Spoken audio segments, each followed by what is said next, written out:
Hi guys, आप सबका हमारे YouTube channel Tasmiya career academy पे स्वागत है।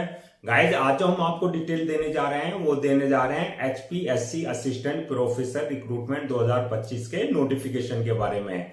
HPSC यानी कि हरियाणा पब्लिक सर्विस कमीशन ने असिस्टेंट प्रोफेसर की वैकेंसीज के लिए अपने रजिस्ट्रेशन रीओपन कर दिए हैं। अगर आप भी इन वैकेंसीज के लिए अप्लाई करना चाहते हैं तो गाइस ये वीडियो आपके लिए बहुत ज्यादा इंपॉर्टेंट है, क्योंकि इस वीडियो में हमने पूरा डिटेल में बताया है कि क्या मिनिमम क्वालिफिकेशन मांगी गई है, क्या आपका सिलेक्शन प्रोसेस रहेगा, लास्ट डेट अप्लाई करने की कब है और ऑनलाइन जाकर के कैसे आपको रजिस्ट्रेशन और फॉर्मेलिटीज पूरी करनी होगी। तो गाइस पूरा वीडियो देखिएगा और साथ ही साथ में हमारे इस यूट्यूब चैनल को सब्सक्राइब कर लें, लाइक करें और ज्यादा से ज्यादा शेयर करें। तो गाइस सबसे पहले बात करते हैं इनकी ऑफिशियल वेबसाइट की। इनकी जो ऑफिशियल वेबसाइट है वो है www.hpsc.gov.in, जहां पर जाकर के आपको रजिस्ट्रेशन और फॉर्मेलिटीज पूरी करनी होगी। रिक्रूटमेंट अथॉरिटी जो रहेगी HPSC रहेगी, यानी कि हरियाणा पब्लिक सर्विस कमीशन के थ्रू होगी। ये आपका हरियाणा एजुकेशन डिपार्टमेंट हरियाणा में जो है आपका भर्ती की जाएगी। पोस्ट नेम की अगर बात करें तो असिस्टेंट प्रोफेसर की रहेगी, जिसमें डिफरेंट सब्जेक्ट्स के जो है प्रोफेसर असिस्टेंट प्रोफेसर जो है हायर किए जाएंगे। जैसे इसमें geography, history, economics, physics, chemistry, Hindi, English, इसके अलावा जो है अदर्स जो है सब्जेक्ट्स के जो है असिस्टेंट प्रोफेसर की हायरिंग की जाएगी। टोटल सब्जेक्ट जो है 26 है, यानी कि 26 सब्जेक्ट्स के डिफरेंट सब्जेक्ट्स के जो है असिस्टेंट प्रोफेसर हायर किए जाएंगे। ये आपकी परमानेंट यानी कि रेगुलर जॉब रहेगी। जेंडर की अगर बात करें तो मेल एंड फीमेल, यानी कि man and women both can apply for these vacancies.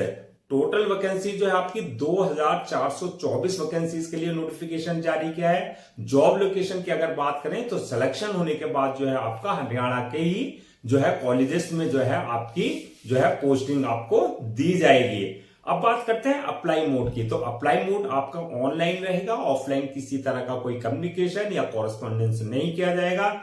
Registration जो रीस्टार्ट हो रहे हैं इसके वो 1 मार्च 2025 से स्टार्ट हो रहे हैं। तो ये आपके लिए गोल्डन अपॉर्चुनिटी है कि इनके जो रजिस्ट्रेशन स्टार्ट हो जाएंगे, रीस्टार्ट जो हो रहे हैं वो 1 मार्च 2025 से हो रहे हैं और लास्ट डेट जो है रजिस्ट्रेशन की यानी कि अप्लाई करने की वो है 15 मार्च 2025। तो 15 मार्च 2025 से पहले आपको इनकी ऑफिशियल वेबसाइट पर जाकर के अपना रजिस्ट्रेशन और फॉर्मेलिटीज पूरी कर लेनी है। अब बात करते हैं कि एग्जाम डेट क्या रहेगी। तो एग्जाम डेट जो है इसकी मई या जून 2025 में जो है इसका जो है आपका एग्जाम कंडक्ट किया जाएगा। जो एग्जैक्ट डेट है वो आपका जो है ये बाद में नोटिफाई किया जाएगा, लेकिन आपका जो है टेंटेटिव जो है मई या जून 2025 में जो है कभी भी आपका एग्जाम कंडक्ट किया जा सकता है। अब बात करते हैं कि आपका एडमिट कार्ड की। तो जो आपका एग्जाम डेट आएगी उससे एक हफ्ते पहले जो है आप अपना एडमिट कार्ड जो है इनकी ऑफिशियल वेबसाइट से जो है डाउनलोड कर सकते हैं। अब बात करते हैं कि एप्लीकेशन फीस क्या रखी गई है। तो एप्लीकेशन फीस की अगर हम बात करें तो अगर आप जनरल या हरियाणा से अलग अदर किसी स्टेट से आते हैं इंडिया की, तो आपके लिए जो है 1000 रुपए एप्लीकेशन फीस रखी गई है। यानी कि अगर आप जनरल कैटेगरी में और हरियाणा के अलावा जो है अदर्स किसी स्टेट से हैं और आप मेल है यानी कि मैन है, पुरुष है, तो आपके लिए 1000 रुपए एप्लीकेशन फीस रखी गई है। इसके अलावा जो है जनरल वालों के लिए, और अगर आप अदर्स स्टेट से आते हैं हरियाणा के अलावा और आप फीमेल यानी कि वुमेन है, तो आपके लिए 250 रुपए एप्लीकेशन फीस रखी गई है। इसके अलावा SC, BCA, BCB, EWS, ESM इन सब कैटेगरीज वालों के लिए जो है आपका 250 ही एप्लीकेशन फीस रखी गई है। और अगर आप फिजिकल हैंडीकैप्ड है यानी कि डिसेबिलिटी पर्सन में आते हैं, डिसेबल्ड पर्सन है, तो आपके लिए जो है एप्लीकेशन फीस नील रखी गई है, यानी कि आपका जो है एग्जेम्प्टेड रहेगा। आपको किसी तरह की कोई एप्लीकेशन फीस देने की जरूरत नहीं है। अब बात करते हैं कि एप्लीकेशन की जो फीस है उसका पेमेंट मोड क्या रहेगा। तो पेमेंट मोड की अगर हम बात करें तो ये आपका ऑनलाइन रहेगा, यानी कि at the time of registration आप अपने डेबिट कार्ड, अपने credit card, net banking, UPI या जो अदर्स मोड है वहां पर पेमेंट के, उसके थ्रू जो है आप अपनी एप्लीकेशन फीस जो है अपनी कैटेगरी के अकॉर्डिंग जो है डिपॉजिट कर सकते हैं। अब बात करते हैं कि आपका एलिजिबिलिटी क्राइटेरिया क्या मांगा गया है, यानी कि क्या मिनिमम एजुकेशनल क्वालिफिकेशन मांगी गई है। तो इसमें जो है आपका पीजी यानी कि पोस्ट ग्रेजुएट यानी कि आपके पास जो है master degree in relevant subjects में मिनिमम 55% मार्क्स आपने ऑब्टेन कर रखे हो, यानी कि जो आपके पास मास्टर डिग्री है उसमें 55% मार्क्स आपने ऑब्टेन कर रखे हो। और इसके अलावा जो है प्लस में आपने यूजीसी नेट क्वालिफाई किया हो, या आपने एसएलईटी क्वालिफाई किया हो, या आपने सेट एग्जाम जो है इनमें से कोई एक एग्जाम जो है पीजी यानी कि मास्टर डिग्री के साथ साथ जो है क्वालिफाई कर रखा हो, या फिर आपने अगर पीएचडी की डिग्री ले रखी है इन रिलेवेंट सब्जेक्ट में, तो तब आप जो है इन एग्जाम से जो है एग्जेम्प्टेड रखे गए हैं, यानी कि आपको जो है यूजीसी नेट और एसएलईटी और सेट एग्जाम देने की जरूरत नहीं है अगर आपने पीएचडी अपना कंप्लीट किया हुआ है। अब बात करते हैं एज लिमिट क्या रखी गई है। तो एज लिमिट की अगर हम बात करें तो मिनिमम 21 साल और मैक्सिमम 42 साल रखी गई है, यानी कि आपका जो है अगर आप 21 और 42 के बीच में है तो आप इन वैकेंसीज के लिए अप्लाई कर सकते हैं। एज रिलैक्सेशन की अगर बात करें तो as per government rules and regulation जो आपका रिजर्व कैटेगरीज वालों को दिया जाता है, जैसे एससी है, एसटी है, ओबीसी है, उनको जो एज रिलैक्सेशन दिया जाता है वो एज पर नॉर्म्स उनको जो है एज रिलैक्सेशन प्रॉपर दिया जाएगा। अब नेक्स्ट बात करते हैं कि सिलेक्शन प्रोसेस क्या रहेगा। तो सिलेक्शन प्रोसेस की अगर बात करें तो उसमें मल्टीपल स्टेजेस रहेंगी। नंबर एक स्टेज जो रहेगी आपकी स्क्रीनिंग टेस्ट होगा। तो फर्स्ट स्टेज आपकी स्क्रीनिंग टेस्ट होगी। दूसरा जो रहेगी आपकी जो है सब्जेक्ट नॉलेज टेस्ट होगा, यानी कि जिस फील्ड की सब्जेक्ट के लिए आप अप्लाई कर रहे हैं, जिसकी जो आपका स्पेशलाइजेशन है टीचिंग का जिस सब्जेक्ट में, उससे रिलेटेड जो आपका टेस्ट होगा सेकंड स्टेज। थर्ड स्टेज रहेगी आपकी इंटरव्यू की, और फोर्थ स्टेज यानी कि आपके डॉक्यूमेंट्स वेरिफिकेशन की, यानी कि at the time of registration जो आपने अपने डॉक्यूमेंट्स अपलोड किए हैं वो आपके ओरिजिनल चेक किए जाएंगे। और लास्ट स्टेज होगी आपकी फिफ्थ मेडिकल एग्जामिनेशन, यानी कि आपने जिस पोस्ट के लिए अप्लाई किया है ये देखा जाएगा कि आप उसके लिए फिजिकली और मेंटली पूरी तरीके से फिट हैं या नहीं है। तो ये ओवरऑल सारी स्टेजेस आपको जो है क्लियर करनी होगी। अब बात कर लेते हैं जो आपका एग्जाम होगा तो उसका क्या एग्जाम पैटर्न होगा, क्या उसका सिलेबस होगा। तो सबसे पहले बात करते हैं हम फर्स्ट स्टेज की, यानी कि जो आपका स्क्रीनिंग टेस्ट होगा।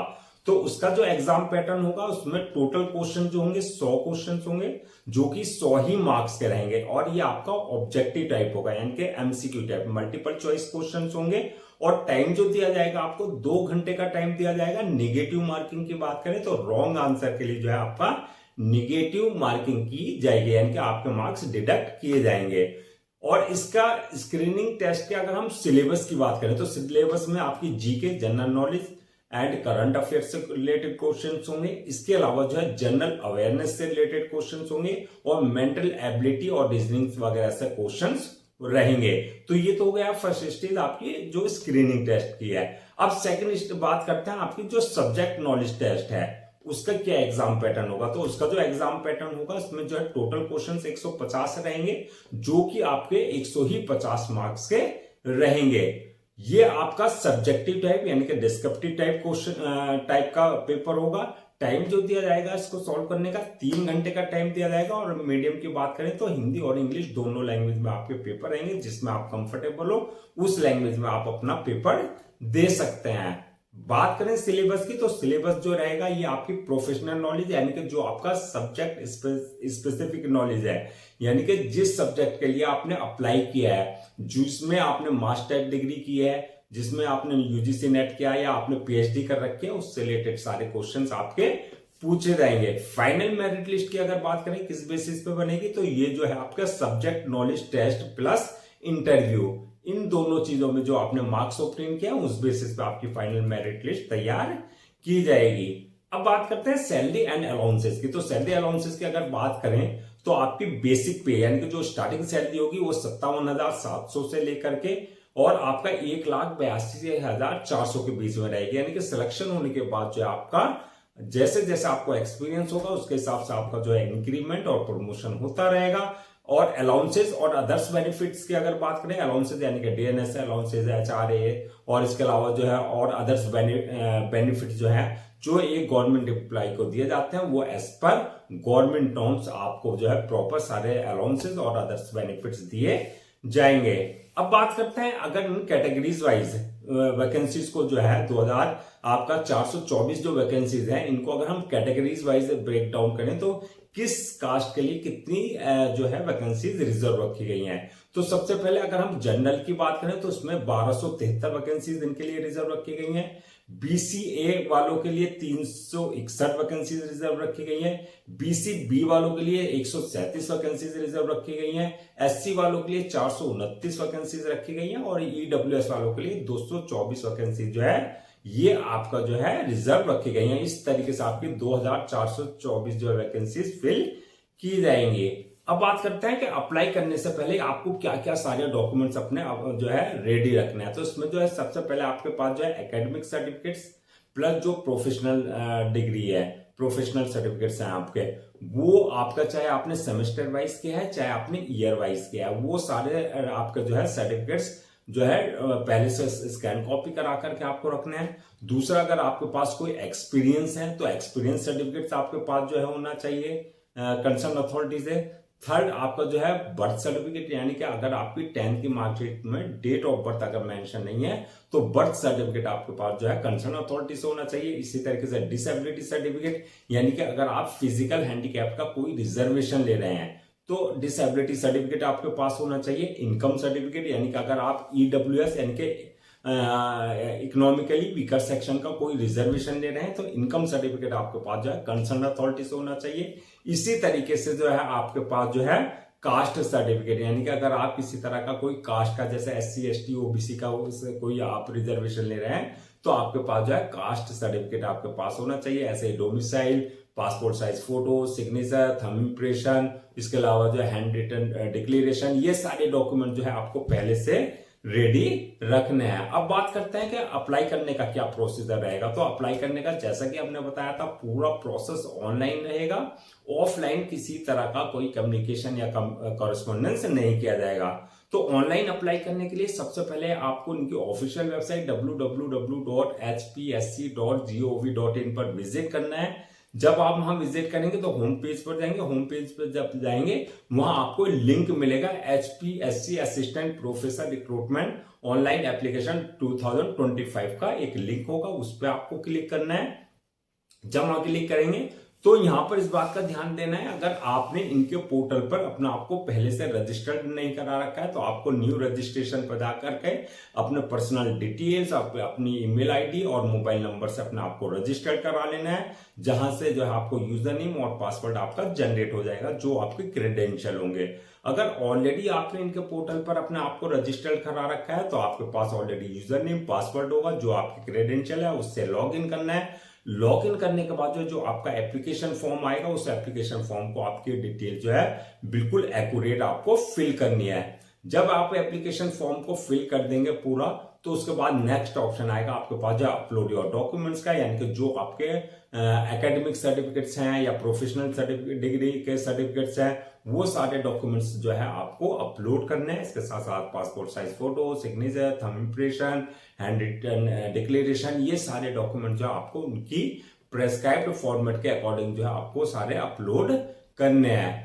डॉक्यूमेंट्स अपलोड करने के बाद जो है नेक्स्ट ऑप्शन आएगा एप्लीकेशन फीस का, यानी कि जो आपकी एप्लीकेशन फीस है आपको अपनी कैटेगरी के अकॉर्डिंग जो है अपने debit card, credit card, net banking, UPI वगैरह के थ्रू जो है अपनी एप्लीकेशन फीस जो है आपको डिपॉजिट करनी है।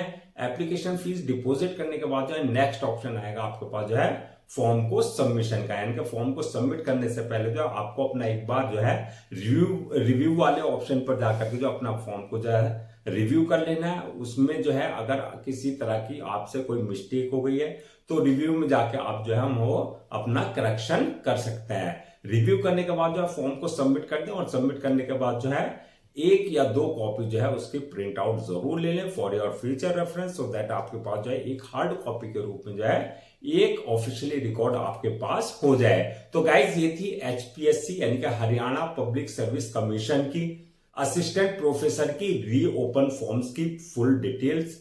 आई होप आपके सारे डाउट्स क्लियर हो गए होंगे। अगर अब भी आपको किसी तरह का कोई डाउट है या आपकी कोई क्वेरी है तो आप हमसे कमेंट सेक्शन में पूछ सकते हैं, हम उसका रिप्लाई जरूर देंगे। मैं एक बार फिर से जो है आपको रिस्टार्ट रजिस्ट्रेशन की जो डेट है वो रिमाइंड करा देता हूं और लास्ट डेट, सो दैट आप उसे नोट डाउन कर लें। तो रजिस्ट्रेशन जो रिस्टार्ट हो रहे हैं वो हो रहे हैं 1 मार्च 2025 से, और लास्ट डेट जो है रजिस्ट्रेशन की वो है 15 मार्च 2025। तो 15 मार्च 2025 से पहले पहले अगर आपने अभी तक रजिस्टर्ड नहीं कराया है, आपने अप्लाई नहीं कर रखा है, तो आपके लिए एक गोल्डन अपॉर्चुनिटी है। आप 1 मार्च 2025 से लेकर के 15 मार्च 2025 के बीच में अपना रजिस्ट्रेशन और फॉर्मेलिटीज पूरी कर सकते हैं। गाइज, हम आपके लिए जितने भी गवर्नमेंट जॉब्स हैं या गवर्नमेंट एग्जाम्स हैं उससे रिलेटेड जितने भी अपडेट्स होते हैं उस पर वीडियोस लेकर के आते हैं। इसके साथ साथ जितने भी आपका जो है प्रॉपर कैरियर गाइडेंस है उस पर वीडियोस लेकर के आते हैं। अगर आप भी चाहते हैं कि आपको प्रॉपर कैरियर गाइडेंस मिलती रहे, साथ ही साथ में आपको गवर्नमेंट जॉब्स और गवर्नमेंट एग्जाम्स के पूरे अपडेट्स मिलते रहे, तो आप लोगों से मेरी रिक्वेस्ट है आप हमारे इस यूट्यूब चैनल को सब्सक्राइब कर लें, लाइक करें और ज्यादा से ज्यादा शेयर करें।